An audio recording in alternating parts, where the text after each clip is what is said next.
Good morning dear student. Gayatri group of institute Sanchore के YouTube channel पर आप सभी का स्वागत है। आज हम क्लास 12th बायोलॉजी के चैप्टर 36 के पार्ट 2 को डिस्कस कर रहे हैं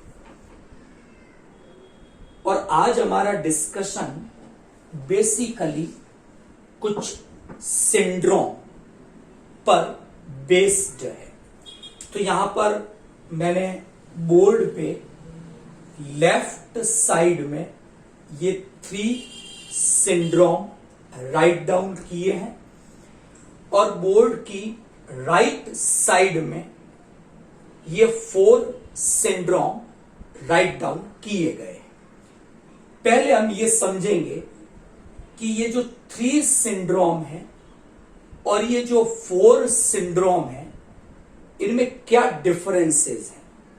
तो कल हमने डिस्कस किया था विल्सन और स्टीवंस की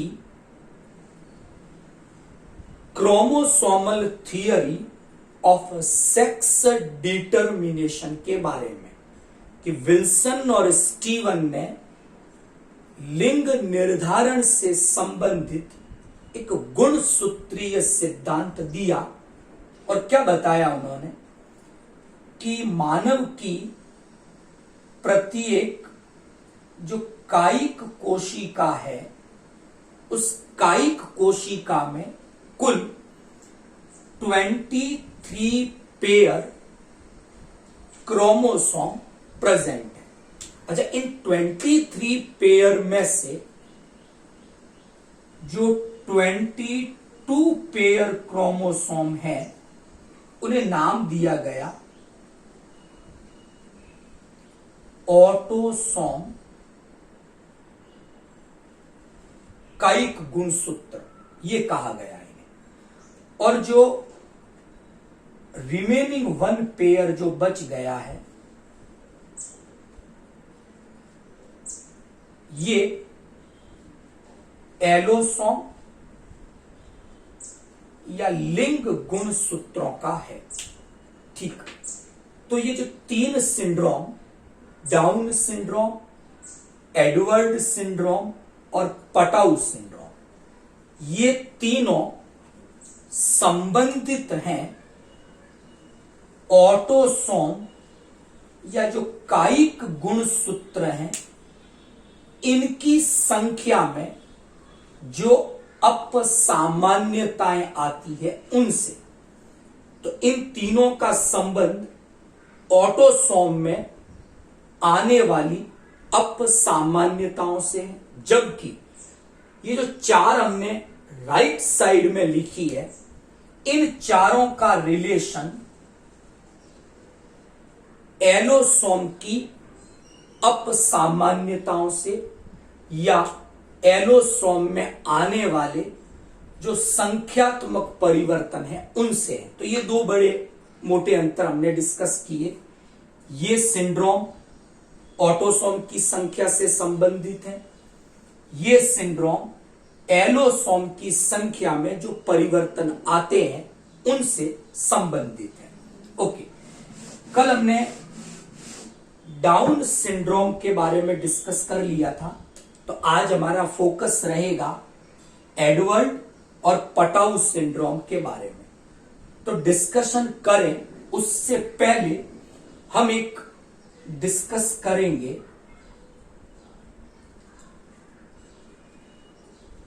ट्राइसोमी के बारे में। हिंदी में इसे हम त्रिसूत्रता कहेंगे। तो ट्राइसोमी क्या है कि जनरली क्या होता है कि प्रत्येक कायिक कोशिका में गुणसूत्र जोड़ियों में है, पेयर की फॉर्म में है, और प्रत्येक जोड़ी में जो 2 गुणसूत्र हैं इनमें से एक पैतृक है, एक मात्रक है, एक पिता से प्राप्त हुआ, एक माता से प्राप्त हुआ। तो ये जो एक जोड़ी के जो दोनों गुणसूत्र हैं इन्हें हम होमो लॉगस या समजात गुणसूत्र कहते हैं। तो एक जोड़ी के जो ये समजात गुणसूत्र हैं, इन पर जीन की जो व्यवस्था है वो एक समान है, इसलिए इनका नाम होमोलॉगस समजात दिया गया। ट्राइसोमी का अर्थ क्या है कि जोड़ी में 2 की जगह 3 गुणसूत्र होंगे, इसीलिए नाम दिया ट्राई। कि अब इस घटना के समय किसी एक सेट में, कि टोटल 23 पेयर हैं, तो किसी एक सेट में 2 के स्थान पर गुणसूत्र 3 हो जाएंगे। तो ये तीनों ही स्थितियां, डाउन सिंड्रोम, एडवर्ड सिंड्रोम और पटाउ सिंड्रोम, तो ये तीनों स्थितियां ट्राइसोमी का उदाहरण है। और ट्राइसोमी भी किसकी? They are the example of trisomy of autosome, यानी जो त्रिसूत्रता होगी वो कायिक गुणसूत्रों की होगी, ये तीनों में कॉमन है। अब जब ट्राइसोमी है, एक गुणसूत्र बढ़ गया है, तो तीनों ही स्थितियों में अब कायिक कोशिका में गुणसूत्रों की संख्या 46 नहीं होकर 47 होगी। तो एक बात याद रखने लायक, पॉइंट आउट, नोट करने लायक, कि ये तीनों सिंड्रोम ट्राइसोमी का उदाहरण है और वो ट्राइसोमी ऑटोसोम कायिक गुणसूत्र की है। तो ऐसी स्थिति में प्रत्येक कायिक कोशिका में गुणसूत्रों की संख्या 47 होगी, तो 46 में 1 प्लस हो गया है। अब कल हमने डिस्कस किया था कि डाउन सिंड्रोम में ये जो ट्राइसोमी हो रही थी वो कौन से क्रोमोसोम की थी? 21st क्रोमोसोम की थी। ऐसे जब बात करते हैं एडवर्ड सिंड्रोम की, तो इसमें जो ट्राइसोमी होगी वो 18th क्रोमोसोम की 18वें गुणसूत्र की त्रिसूत्रता है। पटाउ सिंड्रोम के अंदर यही ट्राइसोमी 13th यानी 13वें गुणसूत्र की ट्राइसोमी है। तो अंतर इतना ही है, डाउन में ट्राइसोमी 21वें गुणसूत्र की है, एडवर्ड में 18वें गुणसूत्र की है, और पटाउ सिंड्रोम में 13वें गुणसूत्र की ट्राइसोमी है। तो अभी पहले हाफ में इस लेक्चर के हमने डिस्कस किया ऑटोसोम या कायिक गुणसूत्रों की अपसामान्यताओं के बारे में, और ये 3 एग्जाम्पल हमने डिस्कस की। अब नेक्स्ट हाफ में हम जो अपसामान्यताएं डिस्कस कर रहे हैं वो सब की सब एलोसोम की है। तो डिस्कस करते हैं एलोसोम की ट्राइसोमी के बारे में, या अलग अलग जो अपसामान्यताएं हैं उनके बारे में। क्लियर? सबसे पहला नाम हमने लिखा है टर्नर सिंड्रोम का, तो पहले उस पर डिस्कस करेंगे। टर्नर सिंड्रोम क्या है, क्या परिवर्तन होंगे। ओके, तो पहले एक छोटी सी बात कि अगर कोई फीमेल है, महिला है, और सामान्य महिला है, तो सामान्य महिला का अगर कायिक कोशिका का गुणसूत्रीय संगठन लिखना चाहें तो हम उसे रिप्रेजेंट करेंगे कि एक सामान्य महिला की कायिक कोशिका में 22 जोड़ी ऑटोसोम है। मैंने सिंपली 44 से इसे रिप्रेजेंट कर दिया। प्लस अब बात करते हैं इसके लिंग गुणसूत्रों की। तो कल डिस्कस किया था महिला की प्रत्येक कायिक कोशिका में ये स्थिति है। तो यहां पर हमने एक गुणसूत्रीय संगठन प्रदर्शित किया एक सामान्य महिला का, जिसमें 44 ऑटोसोम होंगे और 2 एक्स गुणसूत्र है, वो लिंग गुणसूत्र के रूप में एलोसोम के रूप में होंगे। ओके, अब बात करते हैं एक विशेष कंडीशन की, घटना की। इस घटना का हमने नाम दिया, इट इज कॉल्ड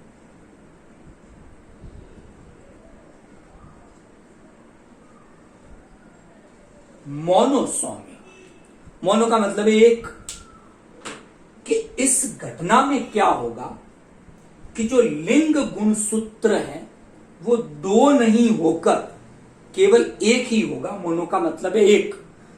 तो जो टर्नर सिंड्रोम है, it is the example of monosomy of sex chromosome. यहां हम ऑटोसोम की बात नहीं कर रहे, लिंग गुणसूत्र की बात कर रहे हैं। तो लिंग गुणसूत्र की जो मोनोसोमी है उसका उदाहरण टर्नर सिंड्रोम है। चलो करते हैं कि ऐसी महिला में क्या हुआ। तो अगर किसी महिला में टर्नर सिंड्रोम है तो सीधी सी बात है, लिंग गुणसूत्र की मोनोसोमी हुई तो ऐसी महिला की प्रत्येक कायिक कोशिका में क्या गुणसूत्रीय संगठन होगा? 44 ऑटोसोम, ऑटोसोम में तो कोई परिवर्तन हो नहीं रहा, एक ही लिंग गुणसूत्र है X, दूसरे की जगह हमने 0 लिख दिया, वो नहीं है। तो इस कंडीशन को टर्नर सिंड्रोम नाम दिया गया। यहां तक क्लियर? तो एक सिंपल सा क्वेश्चन बनता है कि टर्नर सिंड्रोम के गुणसूत्रीय संगठन को प्रदर्शित कीजिए। तो आप इतना लिख सकते हैं 44 ऑटोसोम है प्लस X 0। नंबर 2, अब क्या होगा कि ऐसी फीमेल जिन्हें टर्नर सिंड्रोम है, मैं 2 इंपॉर्टेंट फीचर्स डिस्कस कर रहा हूं।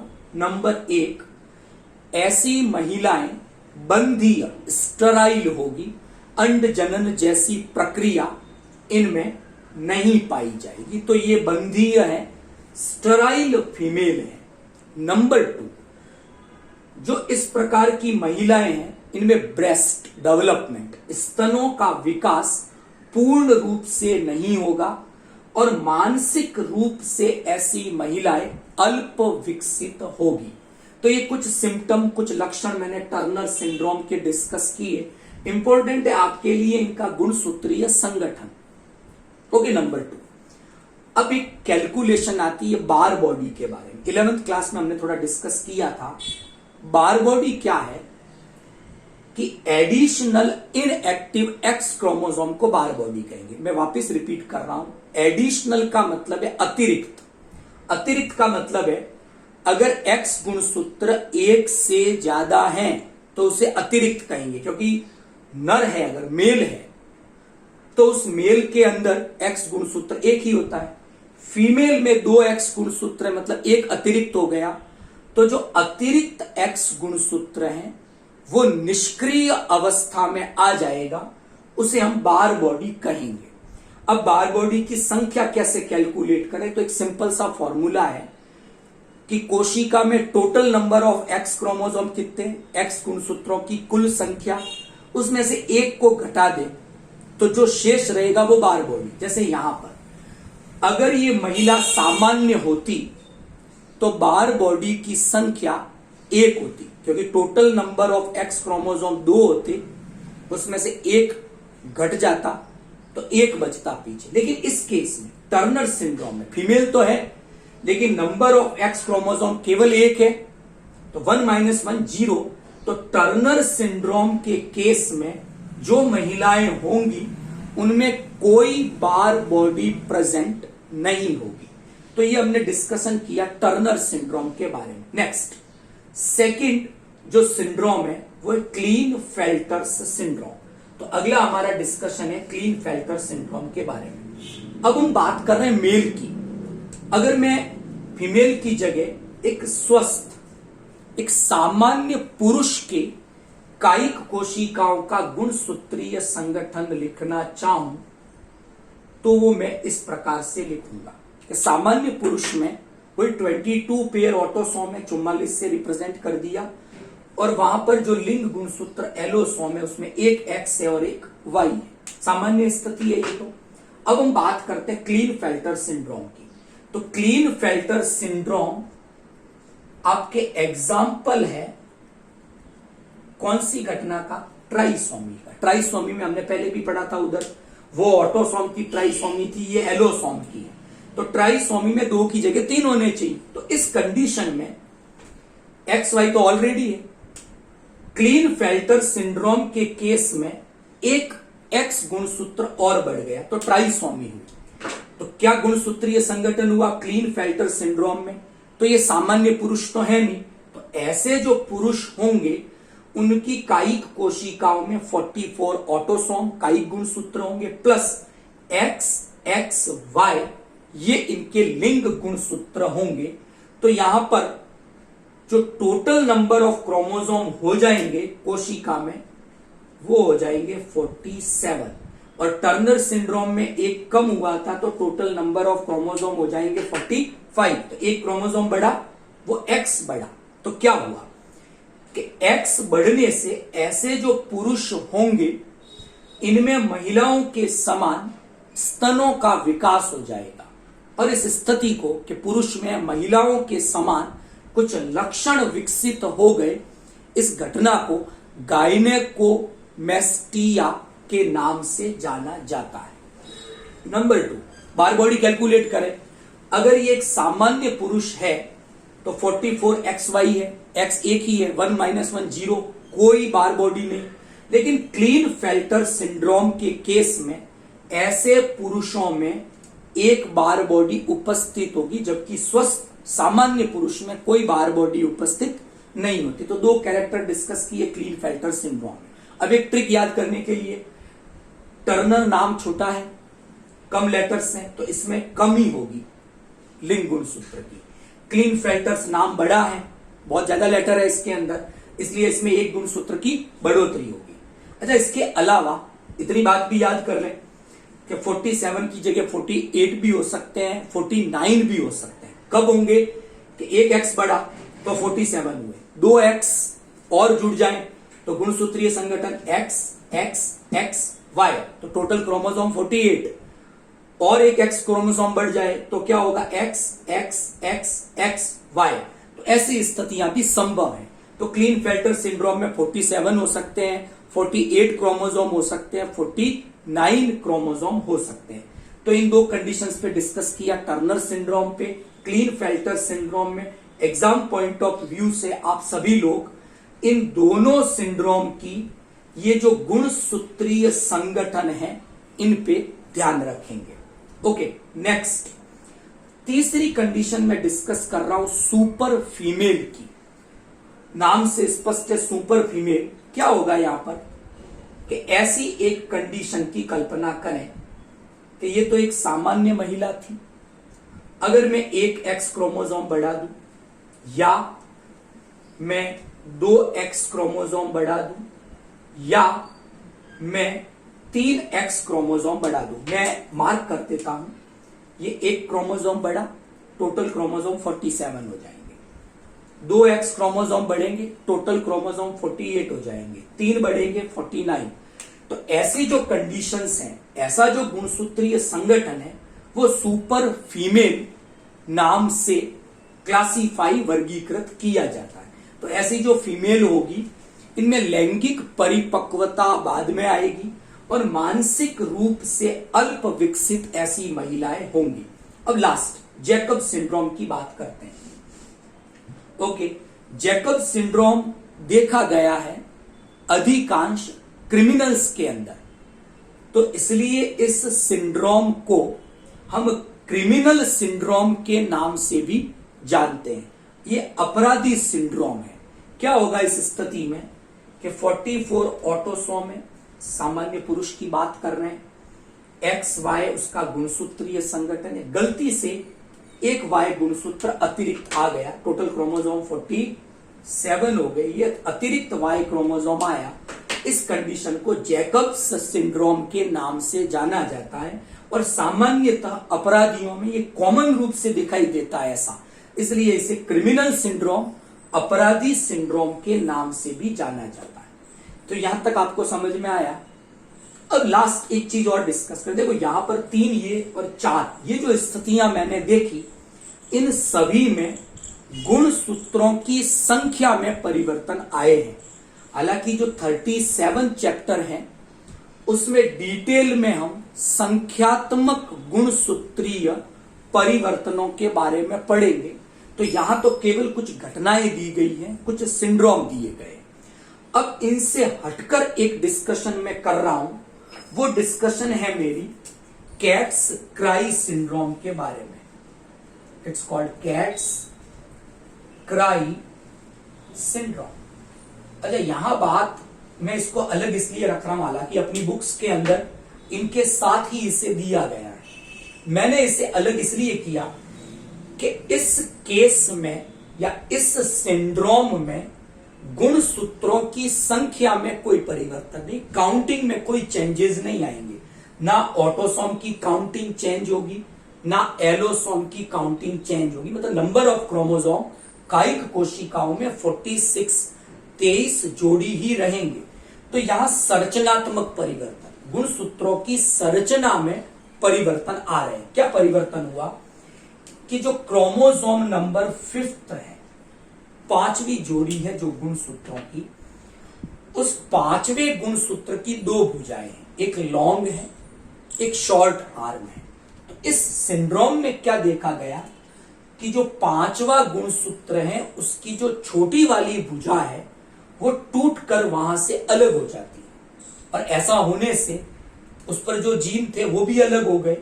तो कुछ लक्षण, कुछ असामान्यताएं दिखाई देती हैं, और ऐसे जो शिशु होते हैं वो जब रोते हैं तो बिल्ली की तरह रोते हैं, इसलिए नाम दिया गया कैट्स क्राई सिंड्रोम।